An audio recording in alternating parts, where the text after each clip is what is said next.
Guys, buckle up for a new episode of You and the Law Podcast, the one and only law enforcement podcast that's tackling critical policing and social justice issues and provides insights into the daily realities of policing with your host, Chief Virgil Green.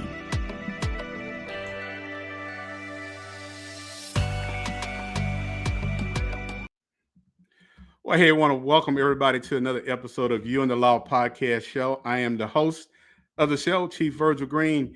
And as you just heard the man on the mic say, hey guys, buckle up for a new episode of You and the Law Podcast, the one and only podcast that tackles critical policing and social justice issues and provides insights into the daily realities of policing with your host.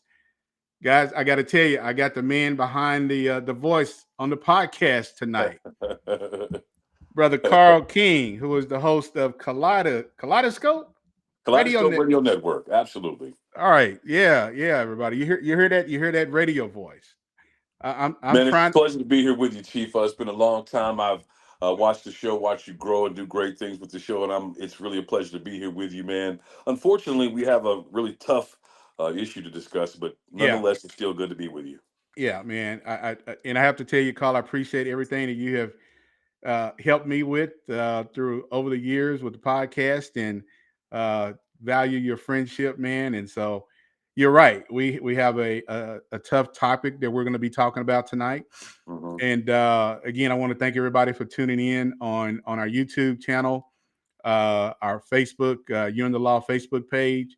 If you got any comments, if you're on LinkedIn, thank you for tuning in. If you have any comments, put them in the chat. We'll get to them. The only thing we cannot get comments on is the YouTube, but definitely join us tonight for this informative topic because, like you said, Carl, it is a real serious topic and some things that really changed over the last couple of weeks.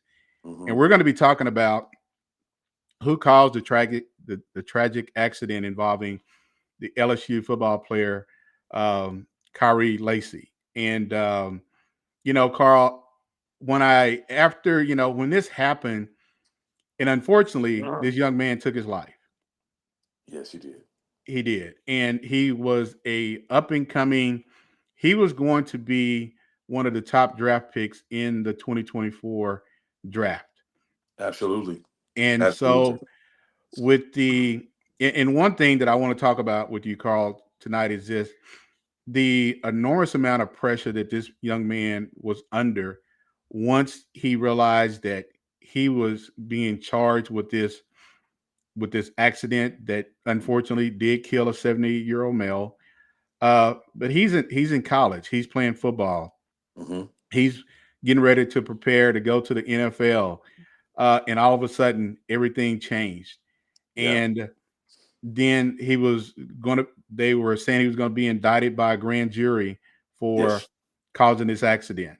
And it was some very serious felony charges. And so you can imagine, somebody who's never been in trouble before, now all of a sudden is facing some potential serious jail time. And, I'm going to show this video because some of the listeners may have forgotten about it. But it is definitely, Carl, gained a lot of attention in the last several weeks from his attorney from this new video footage that they have released. So sure, let's watch this here, and we'll talk about it on the other side. In that video, you can clearly hear the suggestive nature indicating that I need you to say that you had to slam on your brakes and you had to avoid a charger. Okay, just make sure you add in there that you had to slam on your brakes, and the brakes, you had to slam on the brakes to avoid that charger, and the brakes locked up to avoid that charger. But then you hear Gold Truck, the witness who's the Gold Truck, what he says. And he says verbatim. I ain't skid mark or nothing. I wasn't even going for it. That lady in the back of me, she didn't say what was happening. That's how she called that wreck. She was running in the back of me. She pulled on the other side, and that's not in it. I didn't skid marked or nothing because I wasn't even going that fast. That lady in the back of me, she didn't see what's happening.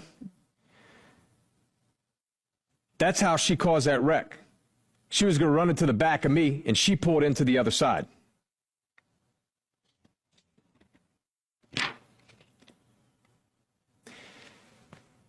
But there's a bigger problem. I then obtained the actual written statement.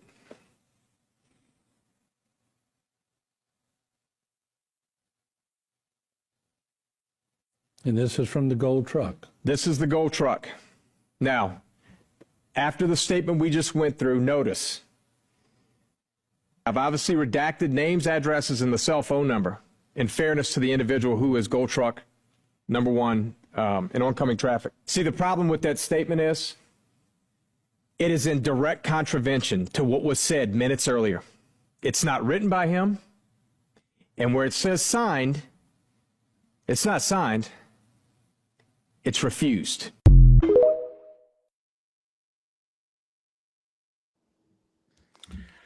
You know, Carl, you know, when I saw that, and there's a lot of other videos out there, that's his attorney who has been representing him before he took his life. And his attorney said, I got you. Just, you know, I got you. But unfortunately, the pressure, so much media attention around it, he took his own life with a firearm. And so, you know, Carl, you and I kind of briefly talked about this. And with me being in this profession, you got to make sure that you get everything right when you're dealing with somebody's life. And why is it now that a year, all these months later or a year later, that this evidence is coming out, and it gives the appearance that there was some type of a cover up, or there was some intent to blame him for the accident. Now, you do see his green Charger passing in a no passing lane, but it was well before the impact of this vehicle. Sure. Where these two cars collided. Now, he kind of drives around the accident, doesn't think he needs to stop because he didn't cause the accident. And you hear people conflicting statements about, oh, the green Charger, this, the green Charger, that. And now, but in this video that we just watched, the man said that the green Charger didn't cause the accident. It was a person behind him. He didn't hit it. He didn't hit his brakes. He didn't ski it. But the lady behind him was going to hit him, and she made a corrective action that caused the accident. So, you know, Carl, just from your perspective, you know, you're in radio, you've seen this here. What do you kind of give me your thoughts on this? Well, Chief, it's really unfortunate, and of course, it happens more than we really know about cover-ups and the illegality of it. It seems as if the police officer took a vested interest in trying to frame this young man. It didn't seem like he was on a fact-finding mission or trying to ascertain the facts. It seems as if he was trying to paint the picture, if you will. Well, You know, make sure you add this, make sure you put this and say this. Why does that need to be done? Why does that need to be said? You go to the of course, that's not my job, but I would assume that as a police officer, you go and you try to ascertain the facts. You would just go and get the witness's statement. I don't believe you should be coaching them and telling them what they should put down. I don't think that's proper. I would assume. I mean, it's this gentleman, to me, this seemed to be pure jealousy. Jealousy, envy, hate, whatever adjective you like to use, that's what it seemed to be to me. The guy seemed to make a concerted effort to frame this young man. And what's even more crazy about the situation, he doesn't seem to be doesn't seem to be held accountable at all, and it doesn't seem like he's gonna be. No, I think that's the one thing that's concerning, Carl, is the fact that, you know, as he's talking to the witness, he is really kind of influencing and kind of coaching the witness as to what to write, and make sure you put this in your statement. About the green Charger and say this swerve that made you. And so, you know, he's going off of he wasn't at the accident. Right. He's going off of what other witnesses are telling him that happened as to what they saw. Mm-hmm. And there's always two sides to a story. People, and I've seen this, Carl, multiple people can see something, the exact same thing, and they see it in a different way.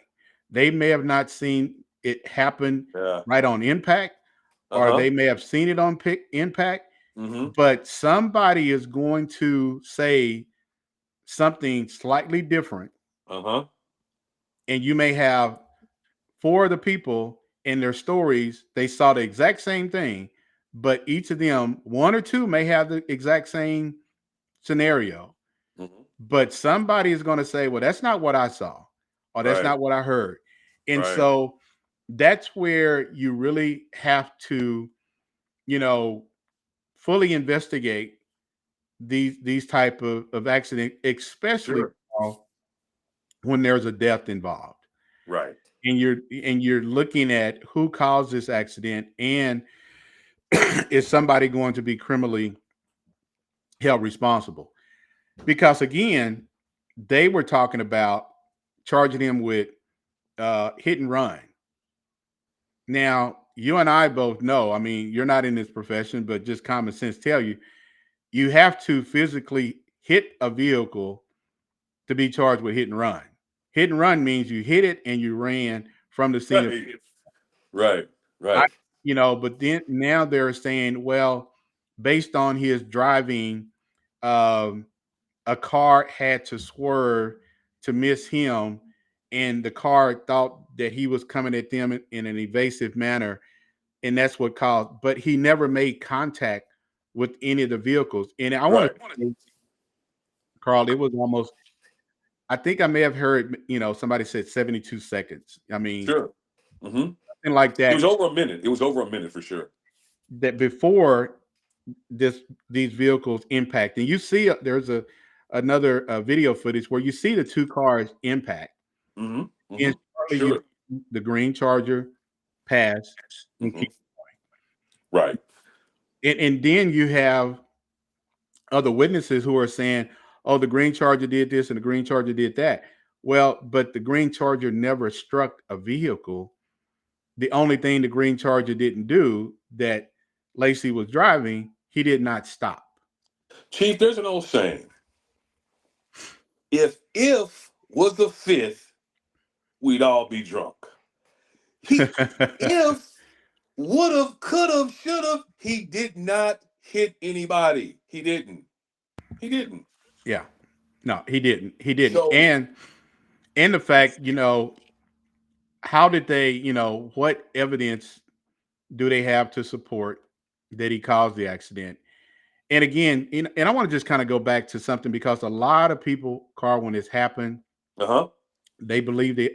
They believe what was being put out by the state police there, Sure. that there was this green Charger was driven by this uh, up and coming football. I mean, he was a good college football player, Uh-huh. and so that right there in itself got a lot of media attention, because he plays for LSU. He's an up and coming. He's a football player. He's going to be Mm-hmm. going to the draft. Sure. If this was just somebody like another just citizen, it wouldn't have got that much media attention. But here it is. It's going to get a lot of media attention, and nobody. There was a rush to judgment. There was a real rush to say, It you was. caused this accident, Mm-hmm. and we need to find this green Charger. And now he's facing that, he knows his life is going to be changed. And I want to talk about this, throughout, throughout the podcast. The suicide rate among young black men is concerning, really concerning. And the fact that he took this extreme outlet to take his own life behind something that, if he would have given his attorney the opportunity to go through the court system, um, but he didn't do it. And I think that's where people, and I go back to who's accountable. Where's the accountability at? The accountability is on the person who caused the accident, Hmm. but where does law enforcement, where does that responsibility lie within law enforcement to say we shouldn't have rushed to judgment, because do we bear any responsibility for this young man taking his life? Well, Chief, the gentleman took his life. The young man took his life one day before grand jury Yeah. convening. Hmm. And what I don't understand is the young man knew himself that he didn't hit anybody. Exactly. I'm so sad. And obviously you can't get into his mind. I just was wondering why he didn't wait and give it a chance. It's not as if that next day he was going to jail. And if he would have given himself a little more time, the process would have worked itself out. It would have played out, and ultimately, I believe he would have been vindicated. But he didn't even give the process a chance to play out.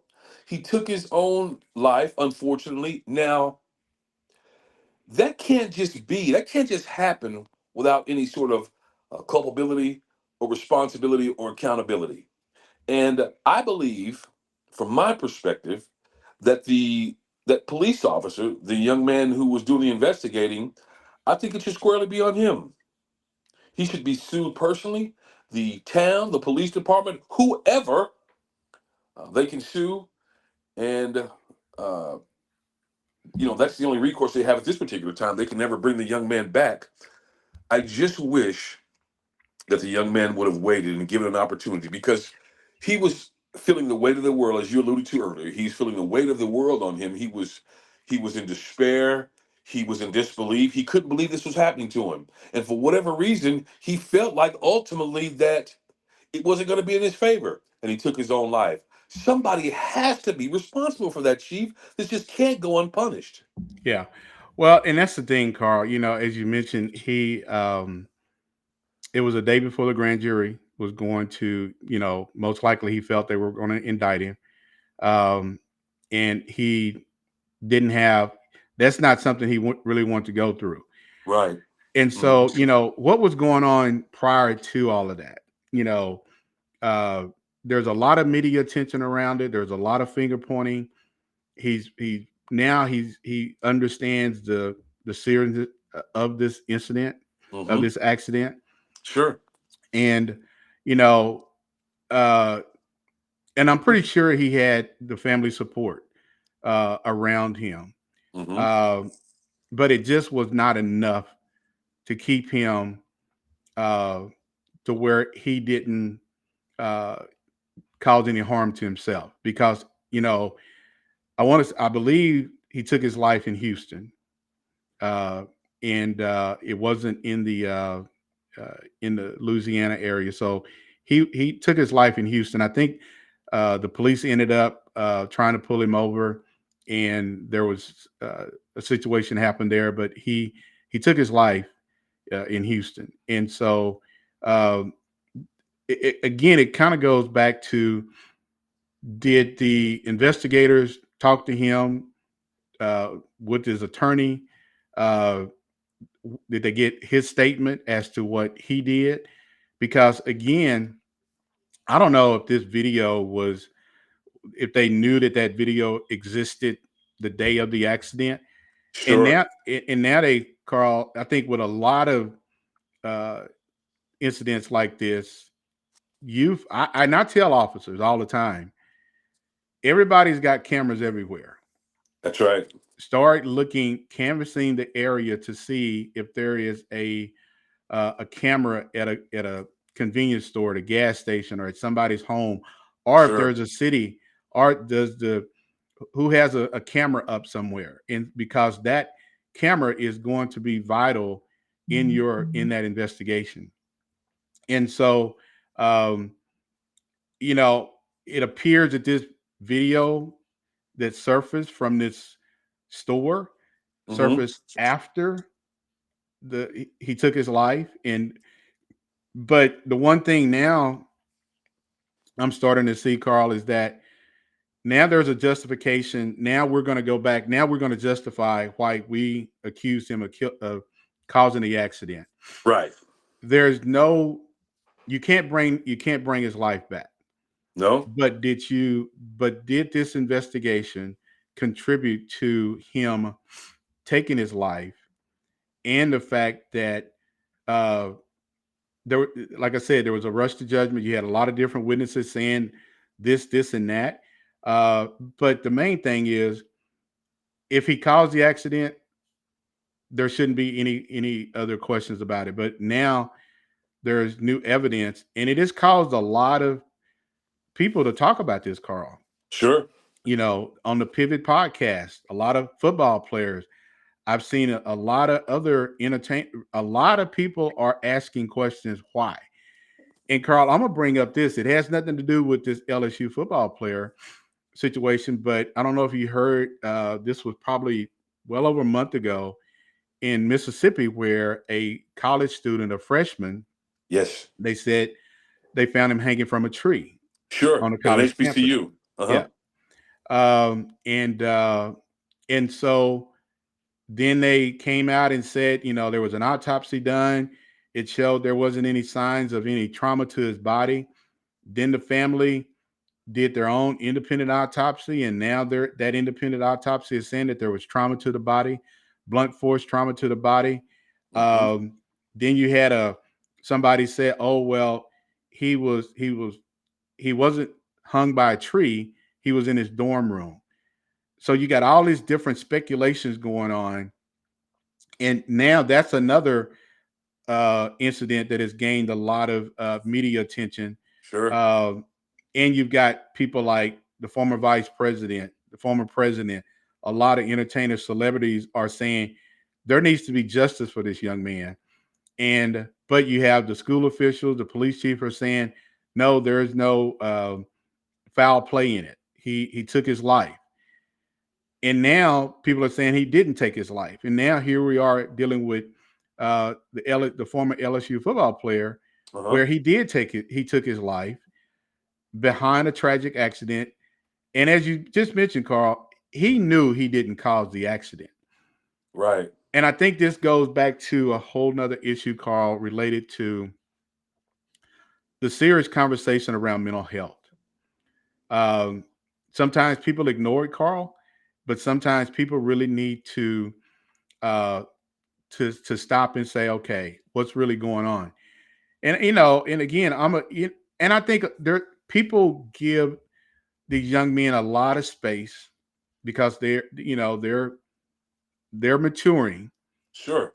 But where was that support from the university or somebody to say, hey, let's sit down and let's talk about this? Well, one of the things as far as LSU is concerned, as far as the football program, Brian Kelly's the head football coach there right now, and there's There been was a lot of there was a bad situation with him and another football player, it's been a Carl. lot of information regarding him and his support, or should I say, a lack thereof. Um, I haven't heard specifically about the support from the LSU football team, but I do know this, that there have been several concerning incidents regarding LSU football players, and the family members of these players were talking about that they hadn't heard from the coach, hadn't heard from the administration, no support whatsoever. So first of all, that's not good, because obviously they want him for monetary reasons, for him to play and represent and do well for the Tigers on Saturday. But any other time, any other day after that, you just there to, fill up space, I guess, because there hadn't been any real support as far as I could tell. And the young man, mental health is a really serious issue, as you alluded to earlier. It's rising. Mental health, for whatever reason, used to be almost exclusively, to a certain extent, in one community that wasn't Black. Black mental health issues, deaths, and problems that occur from mental health issues are rapidly ascending in the Black community. Mm-hmm. Rapidly. Yeah. And I just You know, that's the thing that really is upsetting to me. Why couldn't you give it a little more time? Because, Time. like I said, Yeah. at that particular point, he hadn't been officially charged or sentenced or anything. I just wonder what was on his mind and why he did that. And I'm so very, very sorry for his teammates, his family members. I saw one young man who was really, really emotional about it during draft night, and he Hmm. had his T-shirt on and his number um, upon his lapel. And he said Hmm. he's going to have an opportunity to walk across that stage. It was really, really touching, Yeah. and it's unfortunate because the young man should be here with us right now. Yeah. Yeah. Well, Carr, you mentioned about the current LSU football coach, Kelly, hmm Brian Kelly, yes, Brian Kelly. There was another football player who was seriously injured on the paralyzed, field, yes, uh-huh, paralyzed. hmm I watched on the Pivot podcast where they interviewed him and his father. His dad is a former college player, NFL player, and so he knows the sport, sure, knows what the the risk that comes with playing football. And if sure, we've all played football, so we know the risk, especially when you get to that level. And right. even in high school, there's Oh risk. man. I mean, Keith, And you're talking about most people. Not most people are not aware of this. I know that you are because you obviously played at a high level. Big Texas Tech Raider in the house. it is, brother. Hey, man, Texas, we're ranked 6th or 7th in the country. Salty, man, salty. Every time I see anything from Texas Tech, I always think about you, Yeah. um, Chief. Um, the young man has not been supported, and for whatever reason, as you alluded to earlier, this seems to be a pattern with Brian Kelly. The dad said It, it was 17 months or so before he had heard from it, anyone. yeah, and again, I want to, if you are a college football coach, hmm these students, everybody looks up to you. The players do, the families do.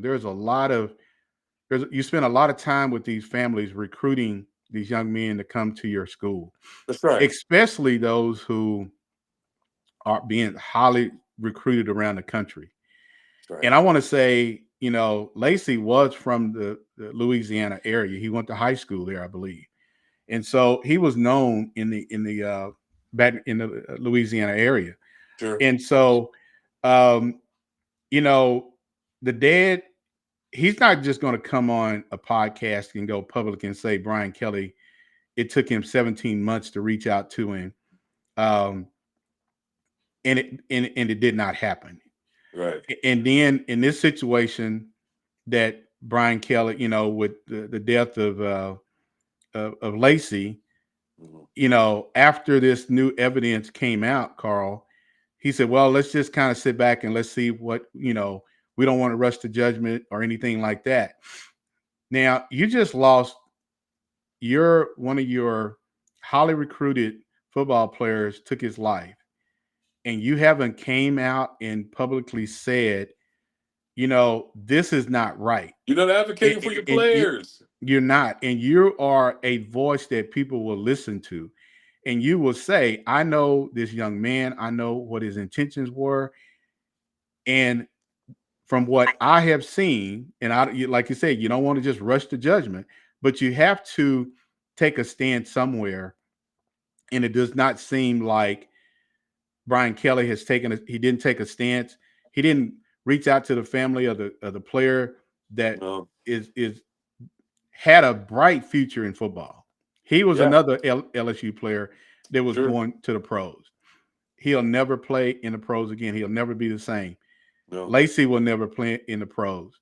So you have to ask these coaches are being paid millions of dollars. That's right.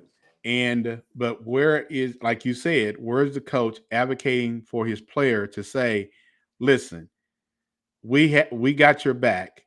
Uh, we need to make sure that you got good legal representation with your family.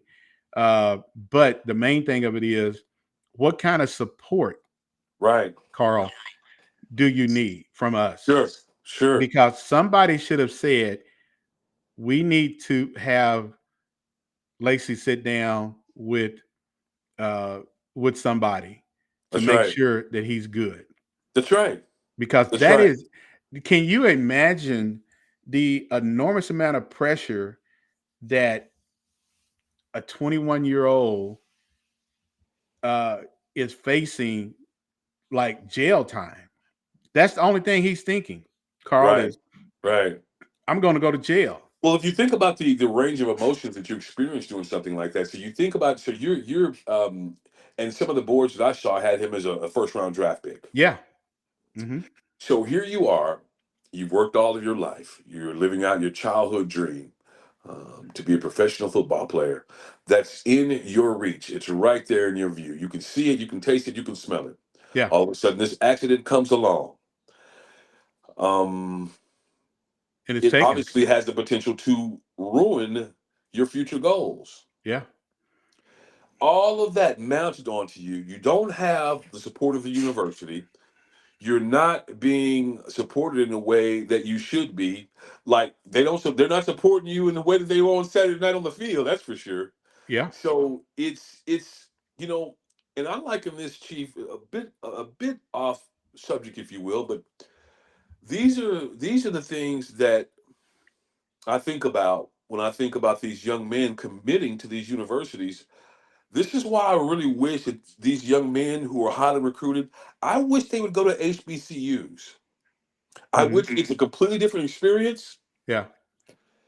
The campus is a lot smaller, but the way people treat you and care about you, you're not a number there. Yeah. You're not a number.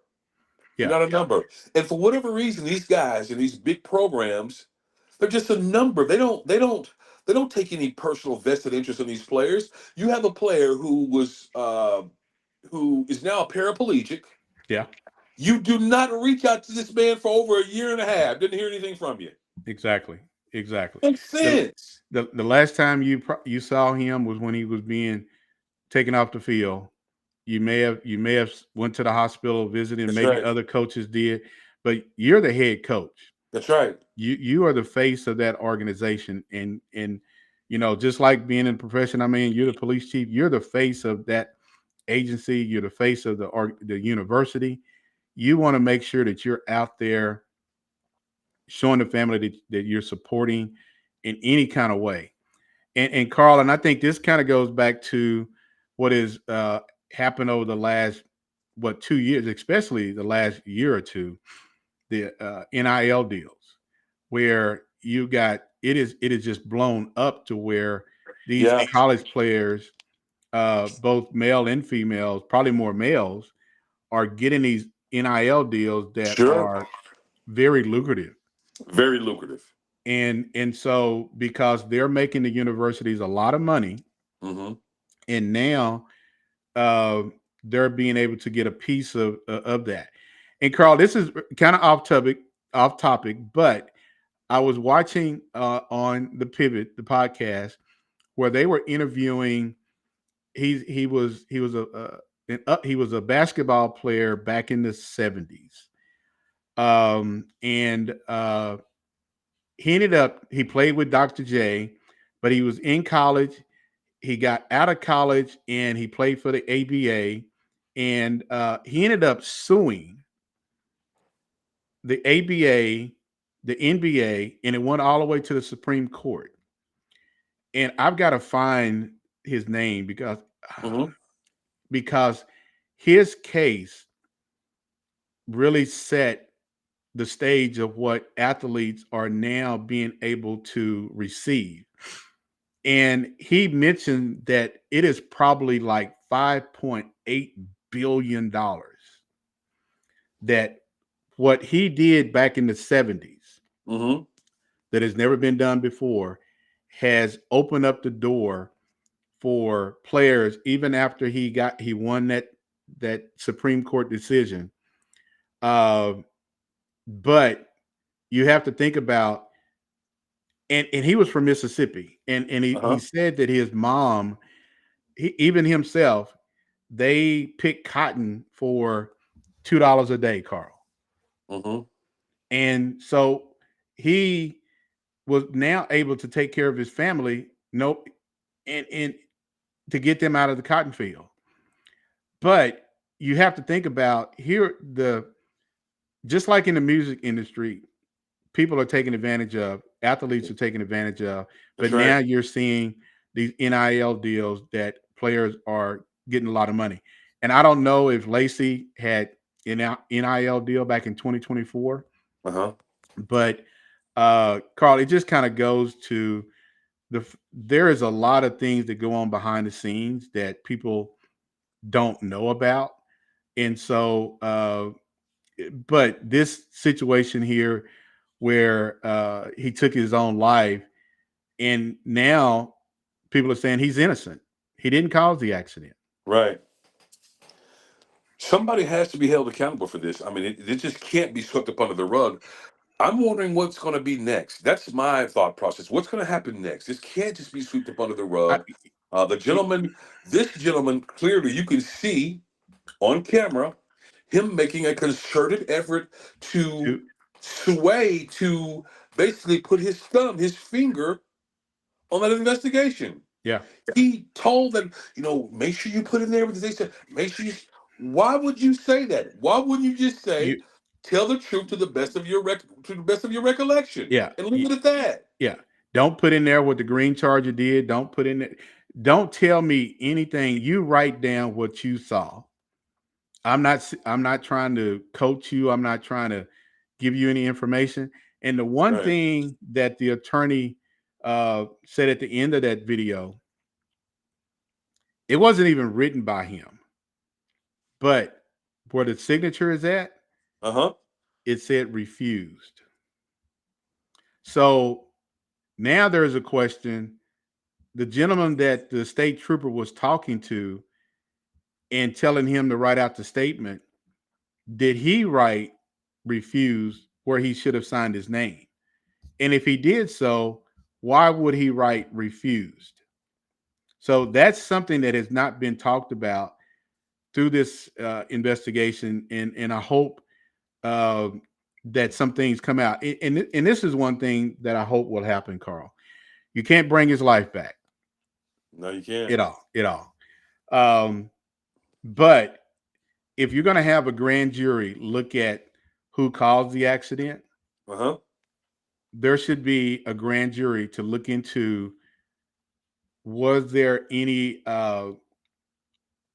was this a fair and impartial investigation that was led by the state troopers in Louisiana, and to look at all this evidence. So if you're going to hold this young man accountable, you need to hold law enforcement accountable and have a grand jury look at all this evidence, Right. to see, because again, a young man lost his life. Unfortunately, a 78-year-old man lost his life behind somebody who caused an accident where he lost his life. But somebody needs to be held accountable, Carl. Carl, I just want to jump in and let everybody know that you're tuned in to You and the Law podcast. If you're just now tuning in, whether you listen on LinkedIn, Facebook Live, on You and the Law podcast, or if you're watching on YouTube, definitely thank you. Put your comments in the chat section. Tonight, we are talking about, with my guest, the voice of brother Carl King, who is the co-host of Kaleidoscope Radio Network out of Oklahoma City. OKC in the house. Thunder up, man. Thunder up, who's heard all around the globe.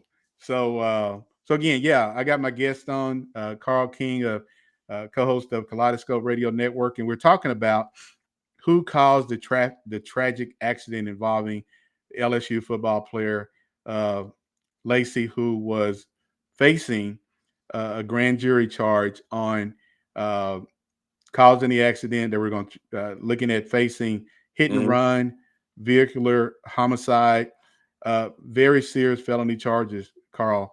But Carl, again, I think that's where if people have answers to say, okay, if there's a grand jury, and maybe the governor of Louisiana needs to say, we need to have a grand jury, or the attorney general. Somebody needs to step up and say, just so the rumors are, if there's rumors out there, somebody needs to step up and say there needs to be a grand jury look at this and see how this investigation was handled. They also, I would hope that the parents of prospective recruits that may go to LSU, I would hope that they would voice their opinion. I would not want to send my child somewhere where, in essence, they're going to be left out in the cold, if you will. They're not going to have any Yeah, support when they need them the most. yeah, The support system is not there.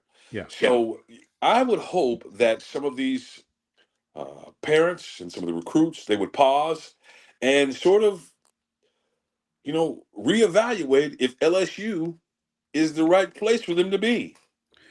You're right, Carl, because again, LSU is a very, football is well known at Sure. LSU. But we go back to this incident and the other incident with the football player who is now paralyzed for the rest of his life, Uh-huh. injured on the field. Yeah. The coach has not really said anything about it. The father is extremely upset behind how the coach has treated the family, Sure. and the fact that his dad played football Right. He in the knows the league. game, the ins He and know outs, and he how it's know supposed to go. and Sure. and Coach Kelly came into the home and recruited him. Whether he recruited him or didn't recruit him, now he's the football coach. But where's the voice and where's the face of the football coach in front of that family? And this Well, is Coach, another. it just shows you that they, when you go to these large institutions, these um, private institutions, and play football and lay your life on the line, if you will, for LSU or whatever school you deem necessary, you're really just sort of a number. They don't really care about you. And the proof is in the pudding. You Yeah, have two incidents right here where the one gentleman was paralyzed, and then you have the situation where this young man, he didn't feel support. Obviously, if I would imagine, I would assume that he felt the weight of your support and felt like he had a chance, or felt like you were behind him. Who knows? He may still be here now. And yeah. he's just sort of one of the things that I found to be very interesting about Coach Kelly. He seemed to be almost indifferent, sort of He's removed cavalier. himself. He was He's like he removed wasn't himself. really Yeah, that he's big of a removed. deal, really. Yeah, Carl. He just removed himself. He didn't put himself in it. He just he's on the sideline, and he's a very Right. quiet. He's like a spectator Hmm. on the sideline. Doesn't have anything to really say unless you ask him. And if you ask him something, it's very short. Right. He doesn't go into any detail. We'll let And the this is situation play out. We'll see what happens. What do you mean? We'll let the situation play yeah, out. I mean, yeah. your voice, you speaking and injecting your thought process into it may change the process. So I mean, I don't. You're right. He just sort of kind of. I don't want to get involved, and that is not something that I would want my head coach of my son to be participating in, or should I say a lack thereof. I need you to step up, just like you came in and how you were forceful and you were here and saying all these great things about the college when you wanted my son between those lines. Yeah. Now you're nowhere to be found. Yeah. Yeah. You're right, Carl. It is something that, again, I'm pretty sure the family has had those conversations with him. Um, you know, it, I know he had a lot of support from a lot of players, from all of the players. Um, Hmm. and this impacted all of his friends, all of his football players, Sure. high school, Hmm. college, and and there's a lot of unanswered questions as to why he was in a vehicle by himself. Why? Somebody should have said, "You're really experiencing something very traumatic, and we need to make sure that you are okay." I'm just going to go back to this mental health piece Sure. because that is something that is ignored and not talked about. And I'm hoping that people who are watching and listening to the podcast tonight really just sit back and think about what was this young man going through? And is this something that it could have been prevented? Right. And how do we make sure that something like this here doesn't happen to another football player or basketball player? Everybody's, we're not perfect. People are going to make mistakes. That's right. But at the end of the day, Carl, don't rush to judge and accuse people of doing something because you don't know how that person is going to respond to that. That's right. That's right. Um, Unfortunately, this young man, as you alluded to, we won't have an opportunity to bring him back. Now, the only recourse for his family is through um, And who do you blame? attorneys, Do you put it on the state of monetary Louisiana? value. Yeah. Do you put it on the state of Louisiana? Do you put it on the state troopers who investigated the accident? Uh, you know, you really can't hardly put it on the witnesses. You got witnesses who are telling conflicting Coerced and statements. And now you got them feeling like, because from what I saw, Carl, there was quite a few black drivers who saw the accident. I mean, it's predominantly, heavily populated black community. uh-huh. And so, again, I go back to what I said at the beginning of the podcast is that people see you can have four people in one car Right. and they're going to say something different. Maybe two will say the exact same thing, but the other's going to say, no, that's not what I saw. Sure. And somebody going to say, well, y'all all in the same car. How did you not see what they saw? Well, again, that's why you have investigations that are pretty thorough to get an understanding of people in the car, the witnesses, uh, their surveillance cameras, all that information. Because again, that trooper that day went to that man's house, Mm-hmm. had him to sign a statement, or either that day or the next day, that said, "This is what you need to put in your statement. You need to put this here Dodge Charger did X, Y, and Z." And he's saying, "Well, it was the gold truck. It was the gold truck behind me." And so, why was there such a? And you mentioned this earlier, Carl. Why was there such an effort by this state trooper to influence Yeah. the person that he was talking to get the statement? Why? It was a concerted effort. I mean, you could hear multiple times on the audio. He told multiple witnesses to, the green Charger did this. I mean, he didn't mention any other car. No, no, he didn't. He didn't. And they were so focused on the green Charger because people said, "Oh, there was a green Charger and it passed and it didn't stop." Well, the green Charger never hit a vehicle. People just saw everybody else stop, Uh-huh. but Lacy driving a green Charger slowed down, went around the vehicle, and went on about where he was going. Now, people will say, "Well, why he just didn't stop?" The young man probably thought, "Hey, that ain't got nothing to do with me. I didn't cause it. I And don't if want to be here." other people stopping, I mean, okay, Then well other then, people, yeah, right, then these people are getting taken care of. yeah, He may yeah, have been on the way to where he was going. If you come up on an accident, and the only reason I would see where people would have some sort of issue with that, from a good Samaritan standpoint, if he came up on an yeah. accident and there was nobody there, then you could Then, possibly say yeah, something. But it was multiple people that had, came, that stopped, that saw it. yeah, So I mean, you can only do so much. I mean, it's only you can only do so much. yeah, If it wasn't, I mean, you at some point when you start having looky loos and all these onlookers and people, you clogging up the scene and yeah. causing problems. So um, I don't feel like the young man um, should have stopped if he didn't want to. I mean, There was there's there's not a no, law. Yeah, right. There's no there's not law, a law.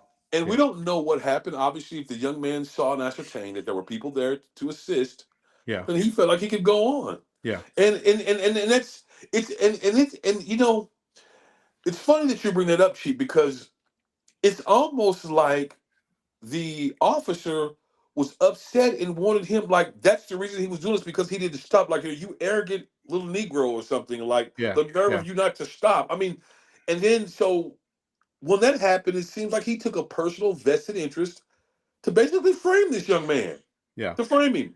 yeah. Well, there definitely was some concerns there with the statements, with his conversation with this particular person that he was telling to write this statement out. And I'm just going to go back to, I'm curious as to why it was put down there refused. Did the trooper put down there that the person writing the statement refused to put their signature there? And if he did, why? Um, because now it's going to be interesting to see or hear what that, if that driver is ever interviewed, or Hmm. if he speaks to the news media, or if his attorney has spoke to him, to see who put refused on there. I think that's key. That's one of the key things in here, Carl. It is. Sure, that's a And big deal. yeah, That's a big deal. But one of the yeah, things too, Chief, that you asked a question earlier about who would be held responsible, and I mean the gentleman. So was the police officer? Was he part of the Louisiana Highway Patrol? yes, he was a state trooper. So if he was a state trooper, I would say that. Uh, I would say the gentleman, the man personally, I would say you sue him personally, and then you sue the troopers in the state of Louisiana. Now, one of the things that happens in these cases is, you sue the troopers and basically just comes out of taxpayer money, taxpayer expenses, versus coming from them, sue the union. But that's pretty hard to do, Carl. I It's know. pretty hard. You got this, Qualified immunity. qualified immunity, pretty hard to do. But I think, this kind of goes back to, there's going to probably be some civil suit against somebody, Hmm. against the state troopers. Uh, they're the ones who investigated it. Sure. But I really kind of go back to, there should be a grand jury should look into this here to see, Convene and come up with some real answers. to say, okay, this is what we have, and this is what was provided. Because again, I think there was some coercion there, with this one witness statement, and the fact that a young man took his life. Why was such a burden put on him behind an accident he was accused of causing? But Hmm. then after his death, now there's credible information that shows that he did not cause the accident. Because that's, Carl, that's what everybody was going on when this initially happened. The narrative was put out there, and when you put a narrative out there, it is real hard to take that narrative back because it's One of already his out there. Chief, that's a great point. One of his teammates, Malik Neighbors, who was a first round draft pick, and I believe this young man is playing for the Giants now, if I'm not mistaken.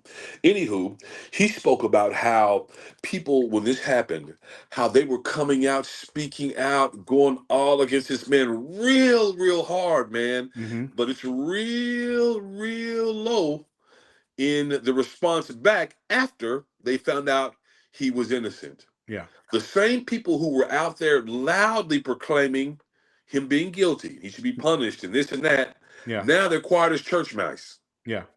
They are, and again, I go back to what I said at the beginning of the podcast. Is we're talking about, on tonight's topic, who caused the tragic accident involving LSU football player Lacy. Did he cause it, or did somebody else cause the accident? Uh, there was a lot of information was put out there, all over the news media, that he caused the accident, and people were looking for him. And I wish he hadn't had that firearm in that car. Uh, I wish he would have had a lot more support.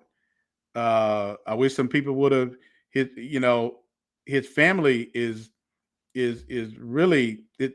they're devastated by what happened, but nobody just took the time. And even though he had an attorney, and his attorney said at his funeral, Lacy said, "You got me?" And he said, "Yeah, I got you. Just hang with me. I got you." That should have sent a very strong message, Carl, into the listeners that we need to make sure that he doesn't need to be by himself, because there are some things that you don't know what a person is going through. And this is why the conversation around mental health is so important. And we need to have these conversations. Chief, it's such a stigma. It's such a it's such a heavy weight around our necks. Now, mental health is an issue across the board, but Yeah. specifically men. You know, we're taught to be strong, not emotional, Mm-hmm. to be the rock of the family. Yeah. What happens when we need support? When we need somebody, where do we go? Who do we turn to? And for whatever reason, men feel like they have the weight of the world on their shoulders. And when that happens, they have no outlet. And then the result, more times than not, turns to um, hurting their own self. Yeah. Yeah. Whether it Yeah. be, overdose, killing themselves, hurting somebody else.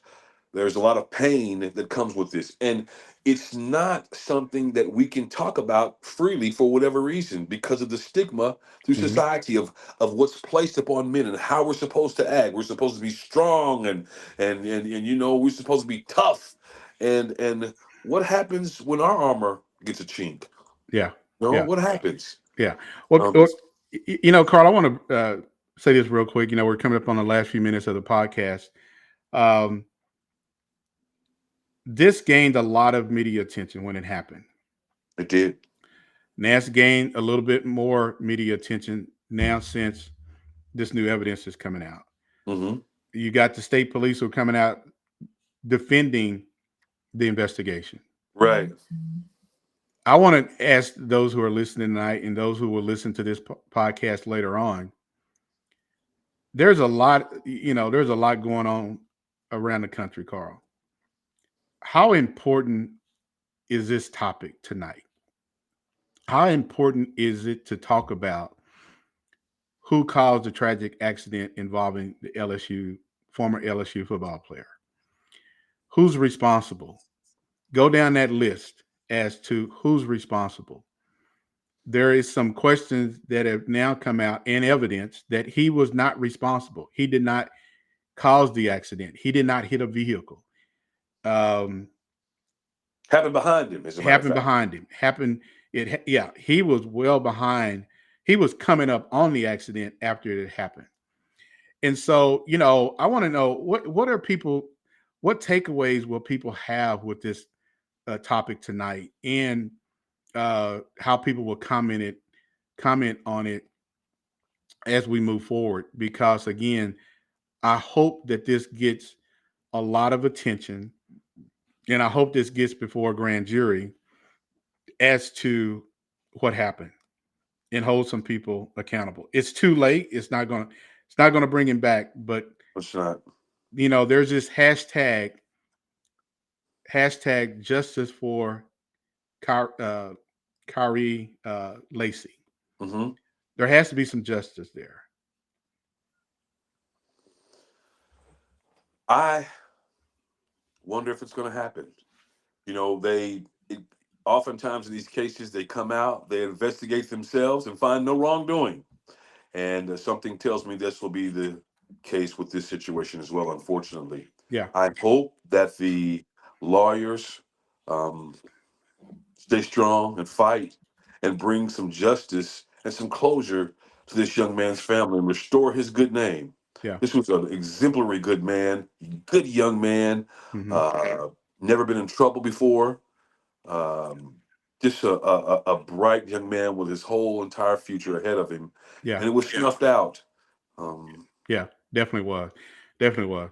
Well, hey, Carl, man, I want to appreciate you, brother, coming on the podcast, being my Pleasure, sir. guest tonight Pleasure, as we sir. talked Pleasure. about this Yes, sir. tragic, unfortunate incident that involved a former LSU football player who now evidence has come out that he did not cause the accident, and somebody else was responsible for that tragic accident that took the life Yes, of sir. a 78-year-old man. Chief, I appreciate you, man. I just want to give you your kudos, and I've watched your growth over the years with this show, and your information and the topics that you discuss are second to none, and your voice is very, very much needed. And I'd also like to say to all of the men, women, whoever is in earshot, if you have any sort of mental issues, mental health issues, please get help. Yeah, Please get help. You can't do it by yourself. no, You have people here to help you, that care about you, that love you, and we need you here. yeah, So please, exactly. please get some help. Yeah, we do. Well, hey, Carl, just want to remind everybody that if you enjoyed this episode of You and the Law podcast, please subscribe to our YouTube channel and leave us a review on Spotify, Apple Podcast, and wherever you follow podcasts, and follow us on our You and the Law Facebook page. Go like it, share it, tell a friend. It is one of the hottest, it is one of the most informative law enforcement podcast that it It's comes the on. most informative, Yeah, bar none, the bar most none. informative. Every week we come on here, Carl, every Thursday and have these conversations about policing in America, how that impacts the Black and brown community, That's right. whether it's good or bad. Hmm. And so, again, I just want to thank everybody who continues to support the podcast. Tell a friend to tell a friend to tell a friend to go out to our YouTube and subscribe. Go to our Facebook page and like it and share it. And if you miss any parts of this broadcast, it will be uploaded and put on Spotify, Apple, wherever you listen to podcasts. It's going to be there. But again, Carl, I have to thank you. And next week, make sure you tune in for another live informative topic. I'm going to have on my guest, Sean Carroll, who was on a couple weeks ago. We're going to be finishing up part 2, Carl, of our conversation around the 11 fatal flaws of leadership. Oh, What wow. it's in leadership in policing, what is leadership just in the private sector or the public sector. But I'm Sure. going to have Sean Carroll on, who who has a book that's going to be coming out. So we're going to be getting back into that conversation about the 11 fatal flaws of leadership, because it is real important, whether you're in this public sector in public safety, or if you're in the private sector. Leadership is important, and you have to It have good is. leadership. Sure. So, yeah. So, Carl, man, again, appreciate it. We're going to have to do this again, brother. Absolutely. Look forward for the opportunities. Great show. Had a good time. All right. All right. Everybody, again, thank you for tuning in tonight, and make sure you tune in next Thursday right here on You and the Law podcast for another informative topic. We'll see you again next Thursday. That's a wrap on this episode of You and the Law podcast. We've got more eye-opening conversations and hard-hitting insights coming your way, so make sure you subscribe on YouTube, follow us on Spotify and Apple Podcast, and stay ready, because the next episode might just change the way you see law enforcement forever.